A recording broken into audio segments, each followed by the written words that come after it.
The Galactic Council held a secret meeting, never expecting humans to discover it. The signal hit my console at 3:47 in the morning.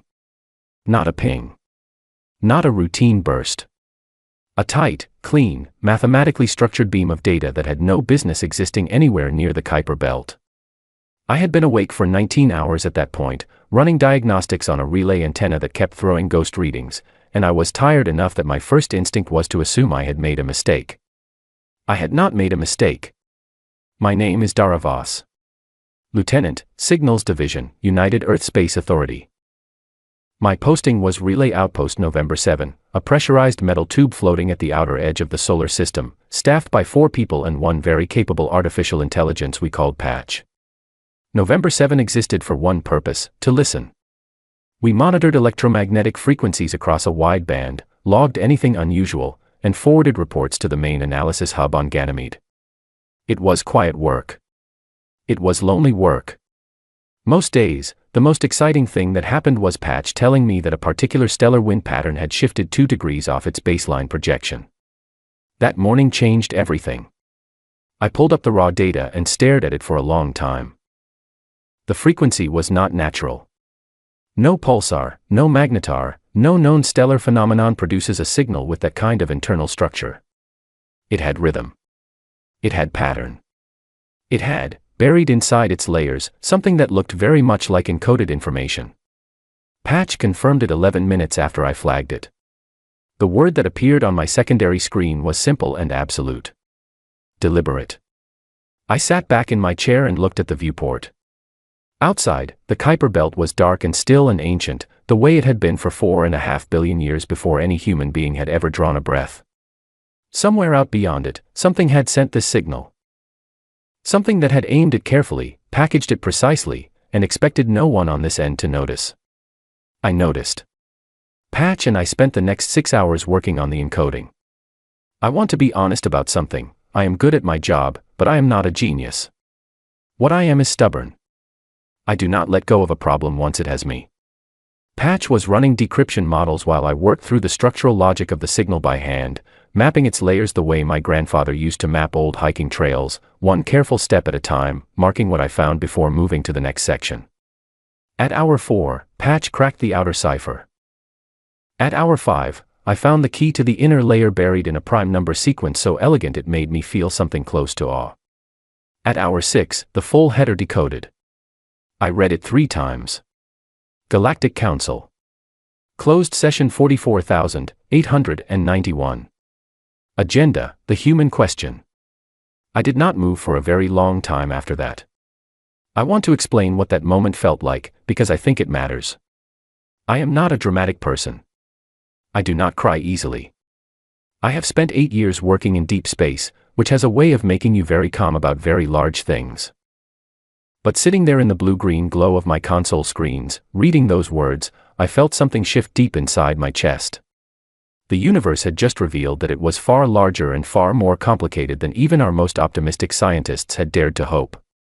There was a Galactic Council. It had been meeting for what sounded like an enormous span of time. And the subject of its most recent session was us. We were being discussed. Somewhere out in the dark, civilizations older than human history had gathered to talk about what to do with the small, loud, fast-moving species from the 3rd planet of an unremarkable star. I sat on the information for 48 hours. I did not tell my crewmates. I did not log it in the standard report system. I spent those 48 hours reading everything I could decode from the signal, which was not much: the header, fragments of procedural text, and one full paragraph from what appeared to be an opening statement. The paragraph described humans as a Category 3 emergent species showing anomalous developmental acceleration and unpredictable trajectory potential. I read that paragraph perhaps 30 times.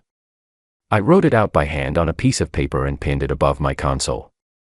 On the morning of the 3rd day, I wrote a message to Admiral Louise Crane at Earth Command.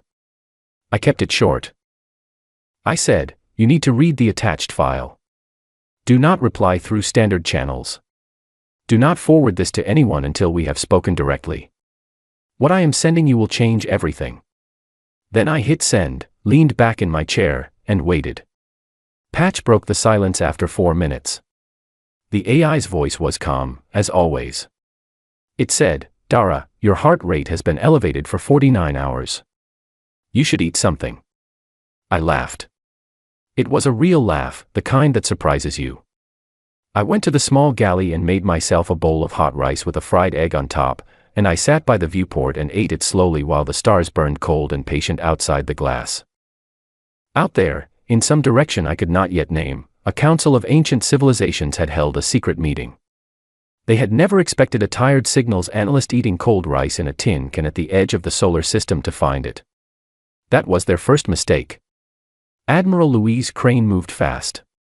I had not known her personally before the message. She was several levels above my pay grade, but within 16 hours of my transmission she had set up a fully encrypted back channel, and within 36 hours I was looking at her face on a secure screen. She had the kind of eyes that processed information the way a search algorithm does, rapidly, completely, without wasted motion. She asked me 3 questions. She did not ask how I felt about what I had found. She did not express surprise. She said, "How certain are you of the decryption accuracy?" I said, 97% on the header, 88% on the body fragments. She said, "How long until you can get more?" I said, "Depends on whether more transmissions follow the same path." She said, "Pack what you need. You are going to Titan." I was on a fast courier ship within 4 days. The facility on Titan had no name on any public record. It existed inside a maintenance registry as Thermal Regulation Substation 14, which was either very clever or very boring depending on your perspective. It occupied a pressurized dome on the southern shelf of a methane sea, and from the outside it looked exactly like what it claimed to be. Inside, it was something else entirely. There were 41 people working there when I arrived, pulled from signals intelligence, xenolinguistics, theoretical mathematics, and a handful of disciplines I had never heard of before. Everyone looked like they had not slept in a week. Everyone looked like they did not care. I fit in immediately. They called the project Lighthouse. The name came from one of the older analysts, a man named George Elliott, who had spent 20 years at the Deep Space Listening Arrays before Crane recruited him. He said a lighthouse does 2 things, it warns of danger, and it guides ships home. We were, he said, trying to figure out which of those 2 things we were going to need more. The full signal archive we had intercepted was larger than the fragments I had initially decoded. Much larger. The original transmission had been a relay burst, a compressed packet of data bounced across multiple points before reaching the frequency range where I had caught it.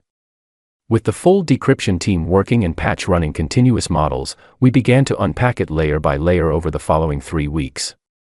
What we found inside was extraordinary. The Galactic Council had been meeting in one form or another for 11,000 years. It had grown from an initial coalition of 7 species to its current membership of 47. It operated through a complex system of procedural rules that George compared to a combination of the Unsecurity Council and a very old ecclesiastical court. Decisions required different levels of consensus depending on their classification, and the session we had intercepted was classified at the highest level, a full assembly deliberation on a matter of galactic significance. The matter of galactic significance was us. I remember the moment we translated the full text of the VETH delegate's opening address. We had been working all night and the light outside the dome had just begun to shift as Titan's dim sun crept over the methane sea. The VETH, we had learned, were one of the older council species, roughly 4,000 years of spacefaring civilization, with a reputation in the council records as precise thinkers and careful speakers. Their delegate had opened the session with a prepared statement. It ran to about 3,000 words in the original. Our translation took another 6 hours to refine. When I read the finished version, I printed it out and carried it with me for the rest of the project. The VETH delegate said that humanity represented a probability anomaly. She said that according to the Council's developmental models refined over thousands of years and tested against dozens of emerging civilizations, humans should have experienced species-level collapse on at least 14 separate occasions in the last 2 centuries alone.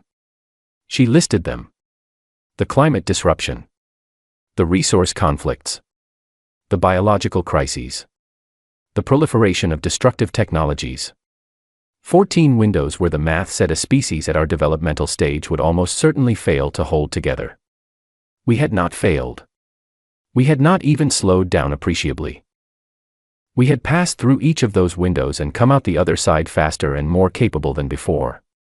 She did not say this with admiration.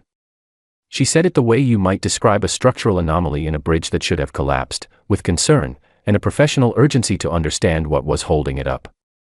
Another delegate, from a species called the orith, raised what the transcript labeled a secondary concern. The orith representative noted that humanity's rate of technological adoption was not just fast by emergent species standards. It was fast by any standard. The Council's records showed that the average spacefaring species took between 800 and 1200 years to move from their first orbital flight to their first interstellar probe. Humans had done it in less than 200. The orith delegate said that when a variable falls that far outside the expected range, the responsible course of action is not to wait and see. It is to act. I sat with that line for a long time. Here is what struck me most, reading through those transcripts night after night in the low hum of the Titan facility. They were not wrong about the facts. Everything the Council said about human history was accurate. We had been chaotic. We had been destructive. We had moved through our own development at a pace that, from the outside, must have looked reckless. What the Council had gotten wrong was the conclusion they drew from those facts. They saw speed and assumed danger. They saw unpredictability and assumed threat. They looked at a species that had survived 14 near extinctions and decided the terrifying thing was that we had survived, rather than considering what surviving 14 near extinctions actually does to a species. It makes you adaptable. It makes you stubborn. It makes you very, very good at finding solutions in situations where no solution seems possible. Nobody in that Council chamber appeared to have considered that angle. The vote was the last item on the session agenda. It was not a vote on whether to make contact, or how to approach us, or what a relationship between humanity and the galactic community might look like. It was a vote on quarantine. A formal, Council-level designation that would classify the Sol system as a restricted zone. No contact permitted. No trade. No exchange of any kind. And, the technical language made clear, enforcement measures to ensure compliance. They planned to put a wall around our solar system and let us sit inside it. The vote was scheduled to take place in 30 days from the date of the original session. Crane called a meeting of the full Lighthouse team the morning after we completed that translation. She stood at the front of a plain room and told us, without any particular emphasis, that we had 29 days to decide what humanity was going to do about it. She said the options as she saw them were three. We could do nothing and hope the vote failed on its own. We could attempt to make contact through conventional signals and announce that we knew about the Council. Or we could do something else. She paused there and looked around the room. George Eliot spoke first. He said, "We know where they are meeting." Crane nodded once.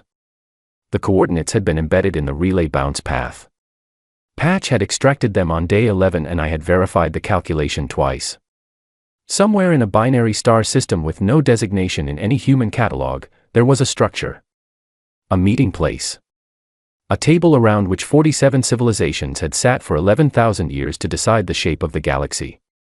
Crane looked at me and said, "How confident are you in those coordinates?" I said, "Confident enough to fly there." She said, "Then that is what we are going to do." I went back to my bunk that night and lay on my back and stared at the ceiling for a long time. I thought about the Veth delegate's words. Probability anomaly.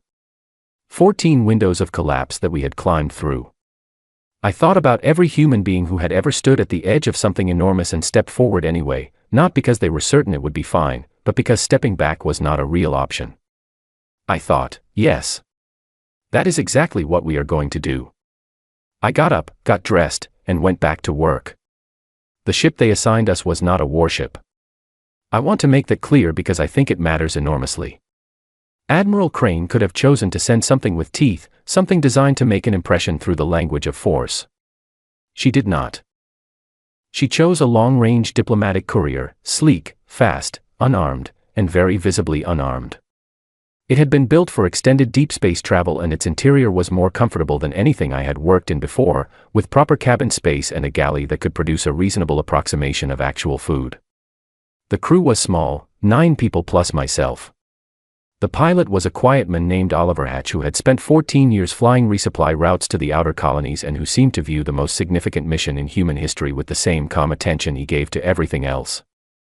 The ship's doctor was named Nina Foster, and she was 43 years old and had once spent 11 months alone at a research station on Europa, which I suspected was good preparation for whatever we were about to encounter.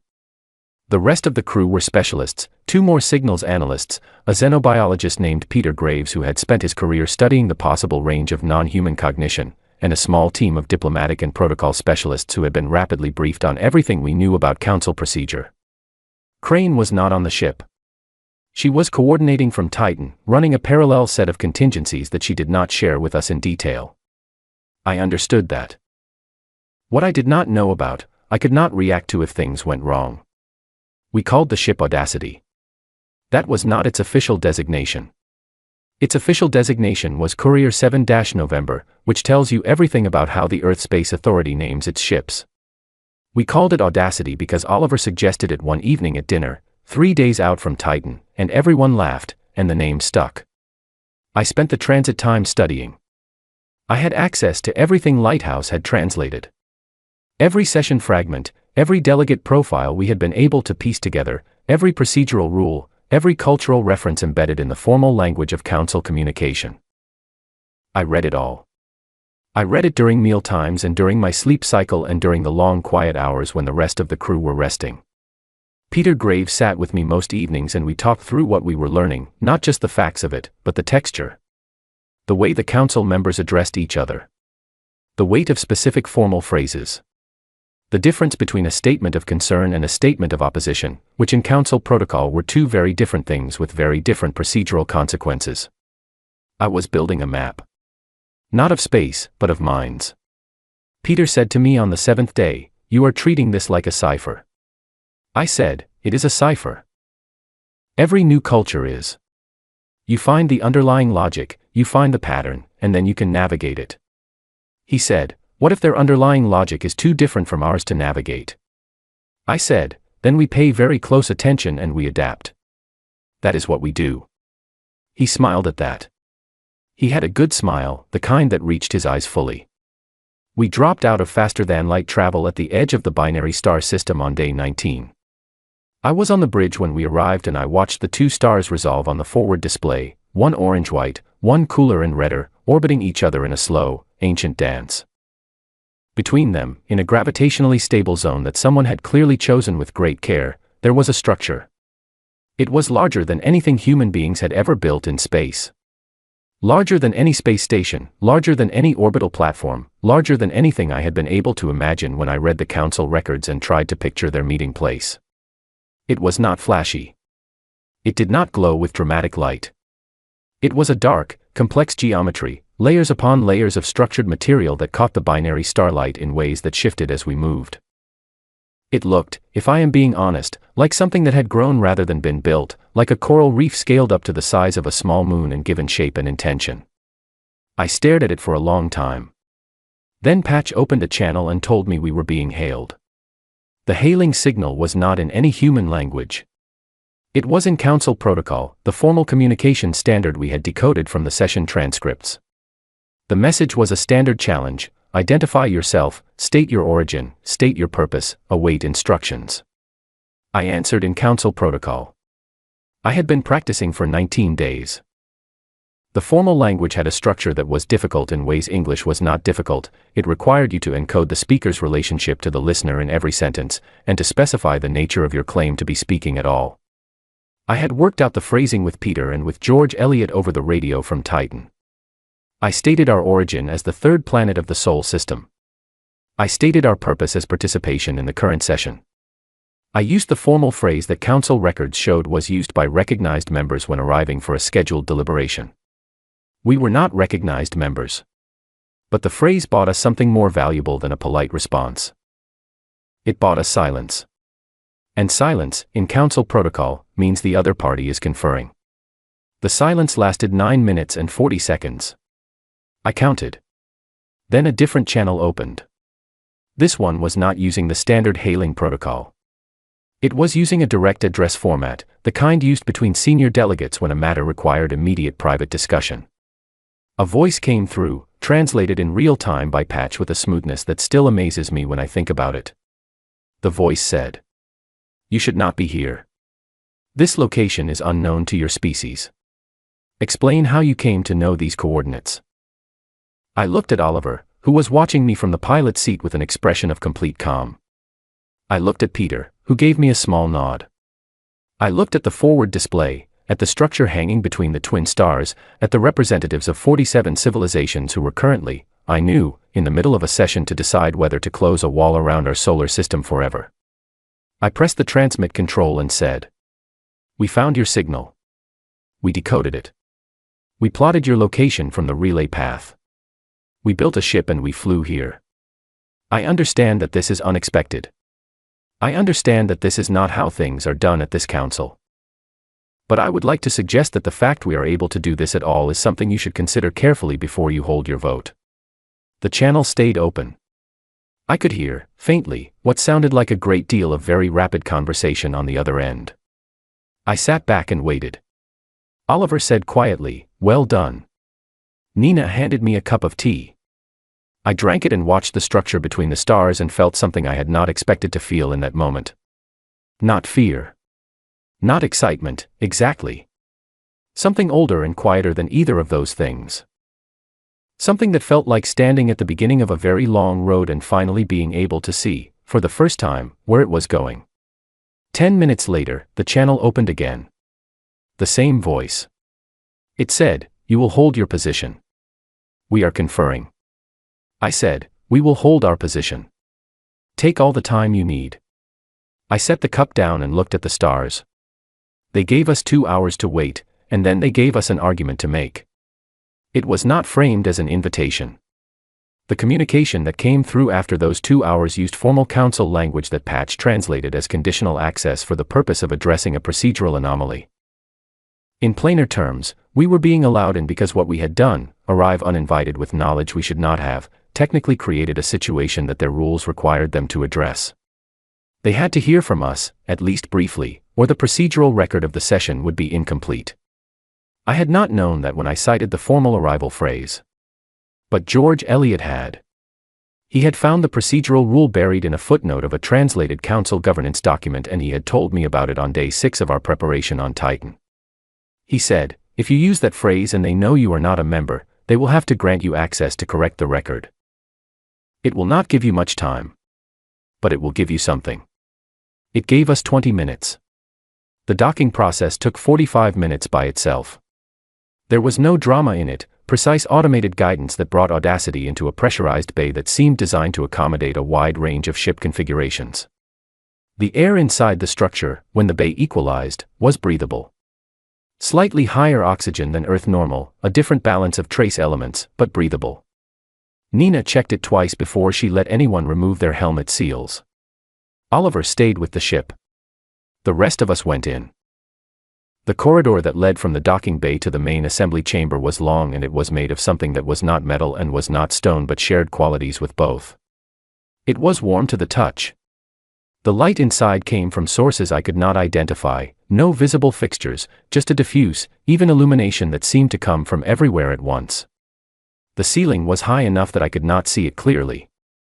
The corridor was wide enough to accommodate, I suspected, beings considerably larger than humans. We passed other delegates in the corridor. I had read descriptions of all 47 council species, but reading a description and standing 3 meters away from a living representative of a civilization 4,000 years older than yours are two very different things. I kept my expression neutral. I walked steadily. Peter walked next to me, and he was looking at everything with the focused attention of someone trying to memorize every detail for later. The assembly chamber was enormous. I had tried to prepare myself for it. I had read the session transcripts and understood intellectually that this was a gathering place for the representatives of nearly 50 civilizations. But intellectual understanding and standing at the entrance of that chamber are not the same.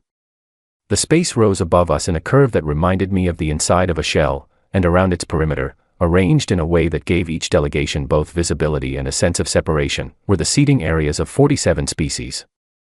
Some Saturday, some stood. Some occupied arrangements that were clearly designed for bodies that moved and rested in ways human bodies do not. In the center of the chamber floor there was an open space, and it was there that Patch told me the speaking position was located. That was where I needed to go. The presiding delegate called our session to order with a sound I cannot properly describe, something between a tone and a spoken syllable that had a physical quality to it, a resonance that I felt in my chest. Patch translated the formal opening as, "This council recognizes the presence of a representative of the species designated Category 3 Emergent, Soul System. This presence is acknowledged as a procedural anomaly. The representative will be given 20 minutes to address the chamber." 20 minutes. I walked to the center of the floor and stood in the speaking position and looked out at 47 civilizations looking back at me. I had prepared a speech. I had worked on it for 19 days on the ship, refining it with Peter and with the protocol team, and I knew it well enough that I could deliver it without thinking about the words. I had planned to begin with an acknowledgement of the Council's authority and a formal expression of respect for its history and purpose. I did not begin that way. I stood in the center of that vast chamber and I said, in Council protocol, speaking clearly and steadily, "I know what this session is about. I know what the vote that is scheduled concerns. And I know that every civilization in this room has looked at my species and arrived at conclusions that feel, to you, entirely logical. I am not here to tell you that your concerns are wrong. I am here to tell you that your conclusions are." The chamber was very quiet. I continued. I said, "You looked at our history and you saw chaos. You saw a species that moved fast and broke things and nearly destroyed itself repeatedly. You saw unpredictability and you interpreted it as danger. I understand why. Unpredictability in a civilization that is still developing its reach is a reasonable thing to be cautious about. But I want to ask you something. When you look at our history, what do you see alongside the chaos?" I paused for a moment. Not for effect. Because I genuinely wanted them to consider it before I answered. I said, "You see survival. 14 times, by your own council's models, we should have collapsed. 14 times, we did not. Not because we were lucky. Not because some external force intervened. Because when human beings face a crisis, something happens that your models apparently do not fully account for. We come together. We argue and we disagree and sometimes the process is ugly and slow. But we come together. We have done it with disease. We have done it with environmental collapse. We have done it with the kinds of internal conflicts that have ended other civilizations at our developmental stage. We have done it every single time." A delegate near the front of the chamber made a sound that Patch flagged as an expression of formal skepticism. I acknowledged it without breaking my rhythm. I said, "I heard that. And you are right to be skeptical. A pattern of past behavior is not a guarantee of future action. I am not here to guarantee anything. I am here to offer you a different way of looking at the same data you already have." I said, "A species that is genuinely dangerous does not, when it discovers a secret meeting about its own fate, send an unarmed diplomatic ship and ask to speak. It does something else. We came here without weapons. We came here without ultimatums. We came here because we believe that the correct response to discovering that our neighbors are afraid of us is to look them in the eye and have a conversation." Another delegate, from a section of the chamber I had identified from the transcripts as the VETH delegation, made a formal interjection. Patch translated it immediately. "The method by which the representative obtained this session's location constitutes a significant breach of Council security protocol. The ability to intercept and decode a closed Council transmission is itself evidence of the developmental pace that concerns this assembly." I nodded. I said, "Yes. It is. I am not going to pretend otherwise. You sent a transmission that you believed was undetectable, and we detected it. You encoded it in a cipher you believed was unbreakable, and we broke it. You chose a location you believed was unknown, and we found it. I understand that this is alarming. But I want to point out what we did with that capability." I said, "We did not use it as leverage. We did not transmit your session contents to our broader public. We did not approach this station with anything designed to cause harm. We came here, to this room, to have this conversation. Because that is what we believe the capability to find you should be used for, not to exploit, but to connect." The chamber was very still. I said, "You have been meeting for 11,000 years. In that time, you have seen civilizations rise and fall. You have seen species that grew powerful and turned that power inward and destroyed themselves, and species that turned it outward and became something your council felt it necessary to stop. I am not asking you to trust that we will never make mistakes. We will. We have. Our history is full of them, and it will continue to be, because we are young and the galaxy is very old. What I am asking you to trust is something smaller and more specific. I said, I am asking you to trust that we came here to talk. And that we kept talking, even knowing you have the power to close the wall around our system and leave us inside it. That is not the behavior of a species that plans to consume the galaxy. That is the behavior of a species that is trying, in the best way it currently knows how, to be a good neighbor. I stopped speaking. The chamber was silent for what felt like a very long time, but was probably less than a minute. Then a sound came from the far end of the chamber, from a section I had identified in my preparation as occupied by the Keth observer delegation. The Keth were unusual in the Council records. They were listed as founding members, which made them among the oldest spacefaring civilizations in the Assembly. They rarely spoke at sessions. When they did, other delegates listened. The Keth observer said, in Council protocol, 3 words that Patch translated with a note flagging them as carrying significant formal weight within Council tradition. Let them sit. The formal weight of those 3 words, Patch explained to me later, came from the fact that they were not a motion and not a vote. In Council tradition, they were something older, a declaration of willingness, made by an elder member, that carried with it an implicit guarantee of continued engagement. The Keth were saying, in a language that 47 civilizations understood completely, we will not close this door yet. We will watch and we will see. The presiding delegate called a recess before any formal vote could be taken. I walked back to where Peter was standing, and he looked at me with an expression that was somewhere between stunned and deeply satisfied. He said, "That was remarkable." I said, "Did I do it right?" He said, "I have no idea. But I think they were listening." I looked around the chamber, at the delegates of 47 civilizations, and I thought, yes. They were. That is enough for now. They gave us an answer 4 days later. The 4 days were not quiet. They were 4 of the most intense days of my life, and they took place entirely within a small set of guest quarters aboard the Council station that were clearly designed for species quite different from humans. The furniture geometry was wrong in ways that took time to figure out, and the light cycle did not match any human schedule. While outside our door, something was happening in the political landscape of a 47 civilization assembly that I could only partially follow through. The formal communications patch was intercepting and translating. There were arguments. I knew that from the transmission fragments. The VETH delegation filed 2 formal objections in the first 24 hours. A coalition of 8 smaller member species submitted a joint statement that used language Patch flagged as expressing strong opposition. There was a procedural challenge to the Keth Observer's declaration, which was apparently unusual enough that it required a separate preliminary session to resolve. But there were other things, too. A delegation that Patch identified as the Orin, who were among the mid-range members in terms of seniority, submitted a formal request to review the full transcript of my address. 2 other species submitted similar requests the following day. Peter pointed out that a request for transcript review, in Council protocol, was not neutral. It was a specific procedural step taken when a member wanted to formally consider the content of a statement before taking a position on it. They were thinking about what I had said.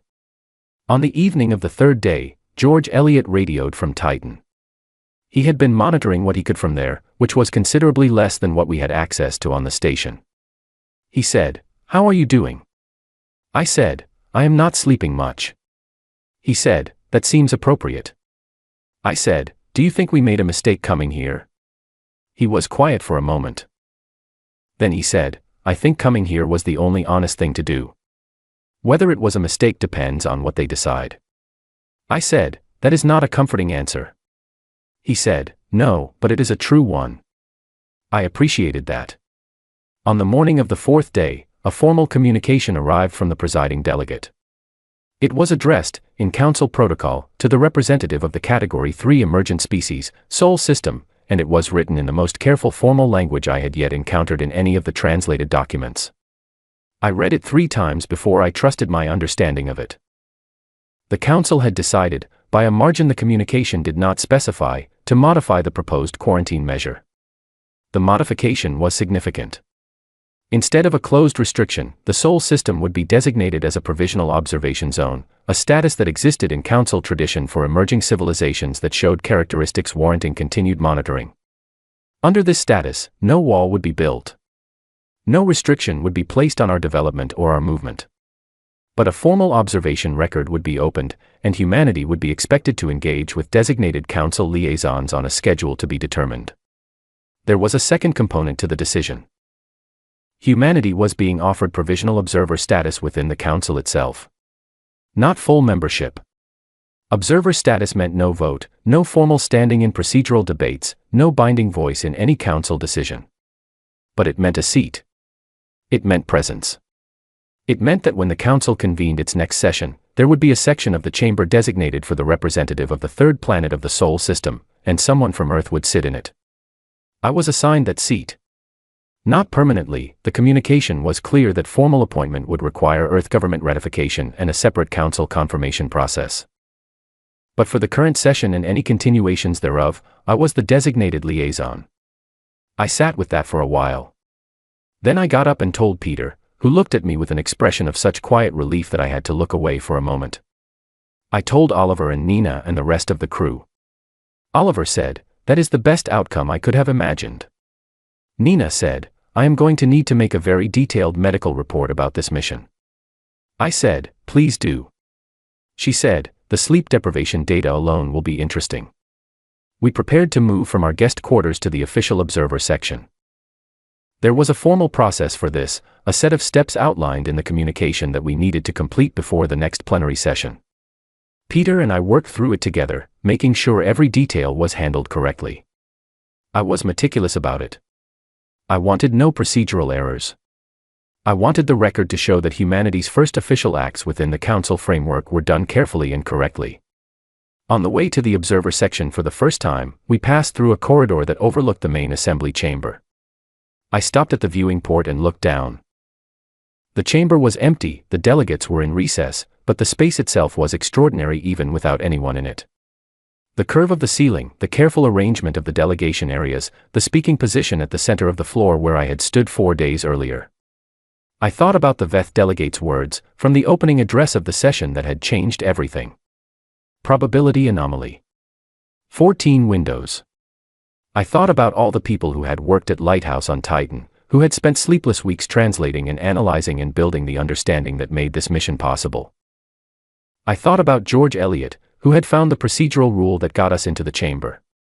I thought about Patch, who had cracked the first cipher in 6 hours. I thought about my grandfather, who had taken me camping in the mountains when I was 8 years old and taught me to read a compass and shown me how to find north by the stars. He had said, "As long as you know where north is, you are never truly lost."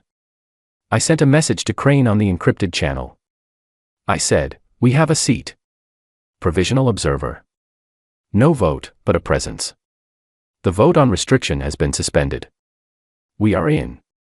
She replied within minutes. She said, "Understood. What do you need?" I said, "A better coffee supply and someone to help me draft a formal introduction statement for the next plenary session." She sent back a single line, "Both are already in transit." I laughed. Then I walked to the observer section and sat down in the seat that had been prepared for a human being for the first time in 11,000 years of council history. The chamber below was quiet and vast. Through the structure's outer viewport panels I could see the binary stars, the orange-white and the cooler red, turning around each other with slow, ancient patience. Out in the direction of those stars, too far to see, was another star, smaller, yellower, more ordinary than either of them. Around it, a blue planet turned. On that planet, 8 billion people went about their lives, not yet knowing what had just happened. They would know soon. Crane was already working on how to tell them. That conversation, how to share something this large with an entire species in a way that informed rather than alarmed, that opened rather than closed, was going to be its own enormous challenge. I was not sure we were ready for it. I was not sure we had a choice. The Keth observer entered the chamber below and moved to their section. They were slower in their movement than I had expected from the records. Ancient, in a way that you could see just by watching them cross a room. They settled into their place and then they looked up, directly at the observer section, directly at me. I met their gaze.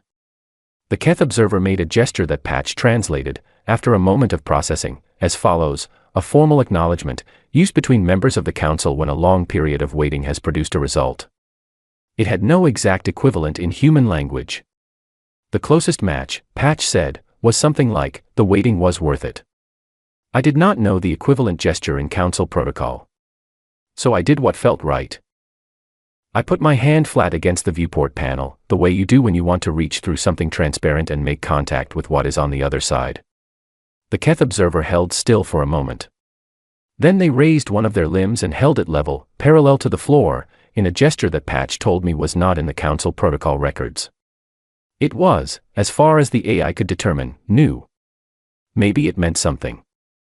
Maybe it was just a response to a response. Maybe two very old and very new things had just invented a small, wordless way of saying hello. I kept my hand on the panel until the presiding delegate called the chamber to order. Then I straightened in my seat, opened my translation interface, and paid attention. That is the most human thing I know how to do. Find the signal. Decode it. Show up. Pay attention. I had found a message in the dark at the edge of the solar system. Eating cold rice in a tin can at the edge of everything humanity had ever reached. I had followed it here, to a seat at the oldest table in the galaxy. The session was beginning. I was ready.